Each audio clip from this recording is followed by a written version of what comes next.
wouldn't you say that the Christian community should be out sharing the gospel? Because that's the only answer.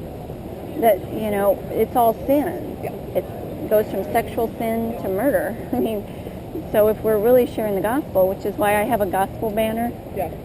Did you see that one? Yeah, that's a copy. Oh, okay. Oh, okay. Yeah. And I also have it set up this way, too, so people can understand that for those that oppose the graphic image, that's what God did. God showed the graphic nature of our sin that was put on his son. And it was made public for everybody to see so that we would understand and see the law that we need a Savior. And so that's why we use the graphic imagery, is so that their suffering can be publicly displayed, because there's no justice being taken for these babies. People pretend like it's not really happening. Like, they don't see anything, so they don't want to imagine. You must get a lot of flack, people? Occasionally I do. One of the intersections I go out is in Brannan, in front of the mall out there. And there's one lady out there. I started switching my time schedule, my different, because I usually go out for 2 or 3 hours at a time. So I readjust my times when I go to different places. And so I started going at a later time out there by the mall. And there was this lady that was so irate. And she's obviously post-abortive, which is why she's so angry. But she's come out there twice to berate me for having the graphic image. Yeah. And actually, it wasn't even this one that made her mad. It was the non-graphic one that says abortion leaves behind blood guilt. Oh, that's so the one that clear. made her mad. Yes. So it was obvious. Yeah.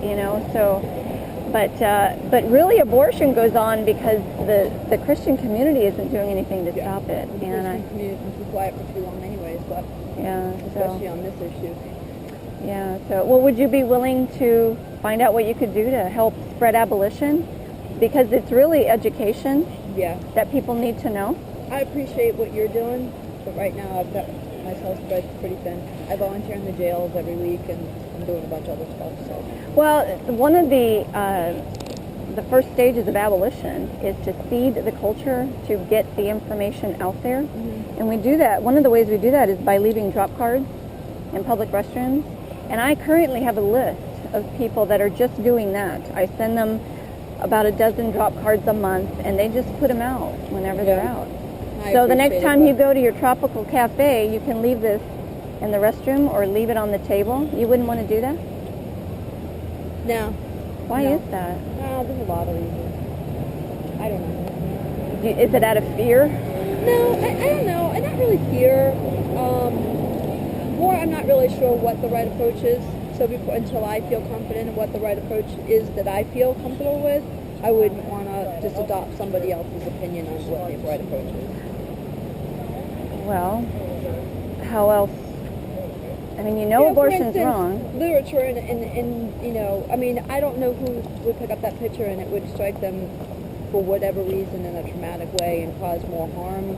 Maybe, I believe in outreaching, so that's why I work with the ladies in jail.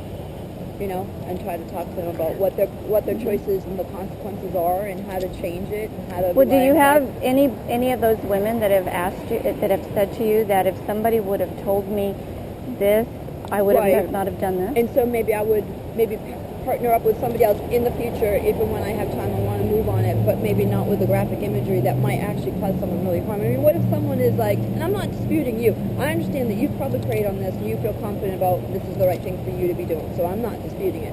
I'm saying that I don't feel comfortable putting imagery like that out, because I've dealt with a lot of ladies that have been so traumatically affected by their choices already, that then seeing something like that, and they might be, and I'm dealing with people with drugs and alcohol issues too.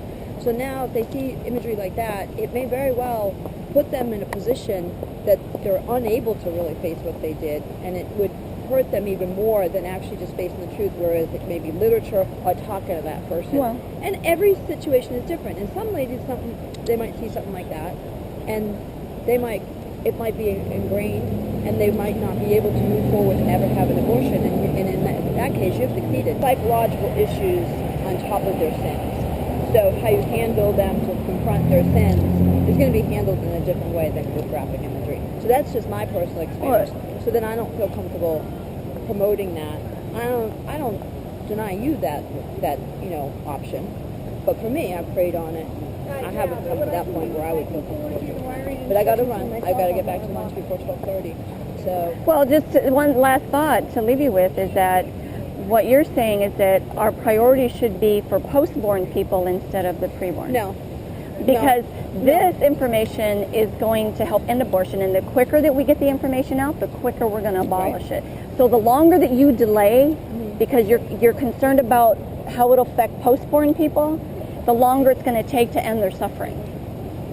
Because this is the number one reason why women choose to keep their baby. It's easier to just do it because, oh, I see what you're saying. Yeah, no, I was going to go in the other direction. It's easier to just continue having abortions because I don't really see the reality of it. But I understand. But we all have different mission fields. But I got to run. Thank you. Take care.